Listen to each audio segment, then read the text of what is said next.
नमस्कार, मैं हूं जितेंद्र सिंह चौहान और आप देख रहे हैं बागड़ टीवी। जलाप मंडल और सागवाड़ा में विराट हिंदू सम्मेलन का भव्य आयोजन देश की एकता, सामाजिक समरसता और सनातन संस्कृति का दिया संदेश। 84 विधानसभा क्षेत्र अंतर्गत जलाप संघ मंडल क्षेत्र एवं सागवाड़ा मंडल की अम्बेडकर बस्ती में आयोजित विराट हिंदू सम्मेलन श्रद्धा, आस्था, सामाजिक समरसता एवं सांस्कृतिक चेतना का भव्य संगम बनकर उभरे। इन सम्मेलनों में सर्व समाज की उल्लेखनीय सहभागिता देखने को मिली, जहां हजारों श्रद्धालु, मातृशक्ति एवं युवा वर्ग ने उत्साह पूर्वक भाग लिया। जलाप मंडल संघ क्षेत्र में आयोजित सम्मेलन में जलाप, स्थीथल, जामुड़ी, घोटीपुरा, देवगांव, ओडाफला, कावड़िया, सामाओड़ा, भरतपुरा, पगीवाड़ा सहित आसपास के गांव में बड़ी संख्या में नागरिक उपस्थित रहे। वहीं सागवाड़ा नगर की अम्बेडकर बस्ती में संत उदयराम महाराज बड़ा राम द्वारा के सानिध्य में आयोजित कार्यक्रम में नगरवासियों की भारी भीड़ उमड़ी। दोनों ही आयोजनों का शुभारंभ भव्य कलश यात्रा एवं शोभा यात्रा के साथ हुआ। धर्मध्वज, आकर्षक झांकियां, भजन कीर्तन और जय घोष के साथ निकली शोभा यात्राओं ने पूरे क्षेत्र में भक्तिमय, राष्ट्रभक्ति एवं सनातन चेतना को ओतप्रोत किया। जगह जगह पुष्प वर्षा कर ग्रामीणों एवं नगरवासियों ने यात्रियों का स्वागत किया। शोभा यात्रा के पश्चात आयोजित बौद्धिक एवं आध्यात्मिक सत्रों में राष्ट्रीय स्वयंसेवक संघ के वरिष्ठ प्रचारक धनराज भाई साहब ने कहा कि देश की एकता, सामाजिक समरसता और सनातन संस्कृति का संरक्षण ही मजबूत राष्ट्र की आधारशिला है। उन्होंने समाज में सेवा, त्याग, संगठन और आपसी भाईचारे की भावना को अपनाने का आह्वान किया। कार्यक्रम के मुख्य अतिथि पूज्य गुरुजी प्रदीप भाई शास्त्री ने कहा कि सनातन संस्कृति हमारी अमूल्य धरोहर है, जिसे सहेजना और आने वाली पीढ़ी तक पहुंचाना हम सभी की जिम्मेदारी है। उन्होंने मातृशक्ति से सशक्तिकरण, बच्चों के संस्कार, नशा मुक्त समाज और नैतिक मूल्यों को राष्ट्र निर्माण की नींव बताया। सागवाड़ा अम्बेडकर बस्ती में आयोजित सम्मेलन को संबोधित करते हुए संत उदयराम महाराज बड़ा राम द्वारा ने कहा कि संत परंपरा का उद्देश्य समाज को जोड़ना, सेवा भाव जागृत करना और धर्म के मार्ग पर चलने की प्रेरणा देना है। उन्होंने युवाओं से नशा मुक्ति कुरीतियों से दूर रहकर समाज और राष्ट्र निर्माण में योगदान देने का आह्वान किया। सम्मेलन की अध्यक्षता कर रहे भोगीलाल पाटीदार ने कहा कि ऐसे आयोजन सामाजिक सौहार्द, सांस्कृतिक चेतना और राष्ट्रीय एकता को मजबूत करते हैं। मातृशक्ति की ओर से विशिष्ट अतिथि लक्ष्मीकांता बेन ने परिवार और राष्ट्र निर्माण में महिलाओं की भूमिका को सर्वोपरि बताया। वहीं ज्योति दीदी ने भगवान श्री राम के आदर्शों, मर्यादा और सेवा भाव को जीवन में अपनाने की प्रेरणा दी। कार्यक्रम में हजारों श्रद्धालु उपस्थित रहे। मंच संचालन कमला शंकर पाटीदार द्वारा किया गया। श्रद्धालुओं के लिए प्रसादी वितरण की व्यवस्था की गई। रात्रिकालीन भजन संध्या ने वातावरण को पूरी तरह से भक्तिमय एवं आध्यात्मिक ऊर्जा से भर दिया। इस दौरान हिंदू सम्मेलनों को सफल बनाने में क्षेत्र के वरिष्ठ जनों, संत महात्माओं, मातृशक्ति एवं युवा साथियों का सराहनीय योगदान रहा। सभी सौभाग्यशाली हैं कि यहाँ पर विराट हिंदू सम्मेलन में एकत्रित हुए हैं।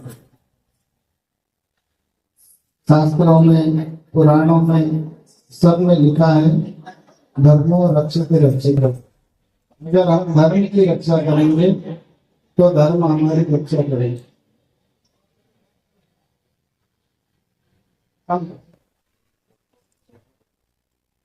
अगर हम धर्म की रक्षा करेंगे तो धर्म हमारी रक्षा करेगा। आज जितने भी हिंदू सम्मेलन हो रहे हैं, अलग अलग जिले में, नगर में, गांव में, तो ये हिंदू सम्मेलन क्यों हो रहे हैं? हिंदू सम्मेलन क्यों हो रहे हैं, इस पर हमें विचार करना है।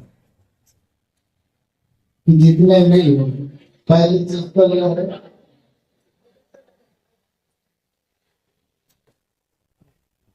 कि संघ को 100 वर्ष हो चुके हैं। उसके उपलक्ष्य में विराट हिंदू सम्मेलन का आयोजन हो रहा है और हिंदू सम्मेलन होने का मेन उद्देश्य ये है कि हिंदू जागृत हो जाए, हिंदू समाज सभी जागृत हो जाए।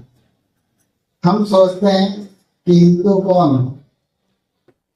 जितने भी जाति के लोग यहाँ पर आए हैं, जाति व्यवस्था अपनी जगह है, पर जहाँ पर हिंदू का नाम आता है तो वहां पर सभी को एक होना चाहिए, क्योंकि हम भाग्यशाली हैं कि हमें भारत में जन्म मिला है।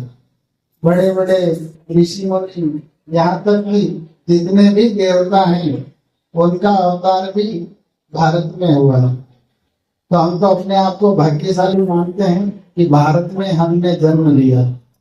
और भारत भूमि कितनी पवित्र है कि यहाँ पर बड़े बड़े ऋषि मुनि उन सभी ने यहाँ पर अवतार लिया। और भारत की विशेषता क्या है वो मैं आपको बताना चाहूंगा कि जब सिकंदर सभी जगह युद्ध कर रहा था और युद्ध करके वो सभी जगह से विजय प्राप्त कर चुका था, फिर लास्ट में उसने अपने गुरु को प्रणाम किया और कहा कि गुरुदेव मुझे आशीर्वाद दो, अब मुझे एक जगह विजय प्राप्त करनी है। अगर वहां मैंने विजय प्राप्त कर ली तो पूरे विश्व का मैं इकलौता मालिक रहूंगा। तो गुरु ने कहा कि आप कहाँ जा रहे हैं, जगह का नाम बताओ, युद्ध करने कहाँ जा रहे हैं। तो उसने कहा कि मैं भारत पर विजय प्राप्त करने जा रहा हूँ। तो उनके गुरु ने कहा 2 मिनट बैठो, मुझे विचार करने दो। जब आंख बंद की और ध्यान लगाया तो उन्होंने कहा कि मैं तुम्हें आशीर्वाद नहीं दे सकता। अगर तुम भारत युद्ध करने जा रहे हो तो वहां पर निश्चित तुम्हारी हार होगी। तो उसको आश्चर्य हो गया कि आज तक जितने भी युद्ध करने गया मुझे गुरु ने आशीर्वाद दिया, आज मना कर रहे हैं। तो कहा नहीं, मैं तो भारत पर विजय प्राप्त करने के लिए जाऊंगा। तो कहा जैसी तुम्हारी इच्छा, पर बेटा तुम जा रहे हो तो मेरा एक काम करना। उसने कहा बोलो गुरुदेव क्या करना है। तो कहा मेरे लिए वहां से 3 चीज लेकर आना। तो पूछा कि 3 चीज क्या लानी है।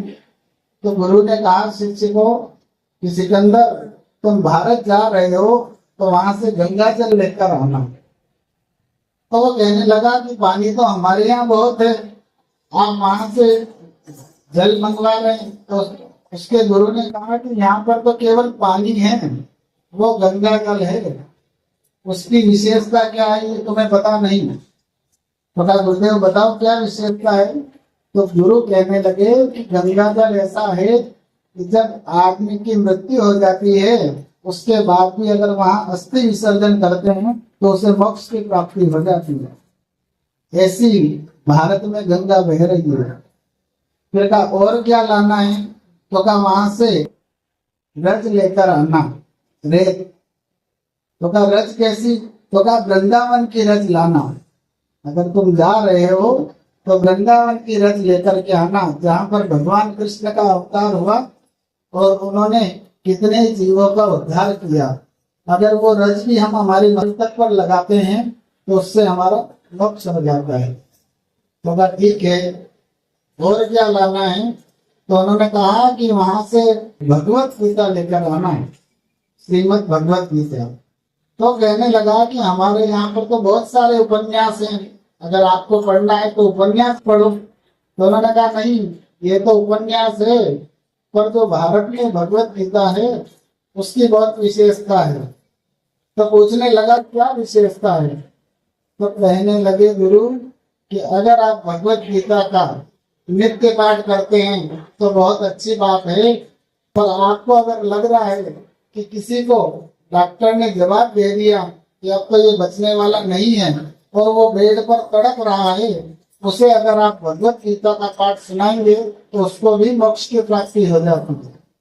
तो हमारे भारत की ये विशेषता है, यहाँ पर जितने भी ग्रंथ है वो हमारे लिए पूजनीय हैं और हमें अपने घर पर सारे ग्रंथ रखने चाहिए। और ग्रंथ रखने के बाद उसको निरंतर पढ़ना चाहिए। जैसे अगली खबर लेकर शीघ्र हाजिर रहेंगे, तब तक के लिए मुझे इजाजत दीजिए। धन्यवाद। जय हिंद, जय भारत।